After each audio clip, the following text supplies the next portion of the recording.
You ask Tiger to solve. This deals with linear equations with one unknown. The final result is y equals 108.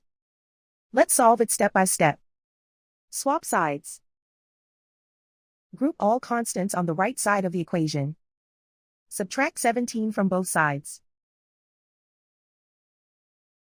Simplify the arithmetic.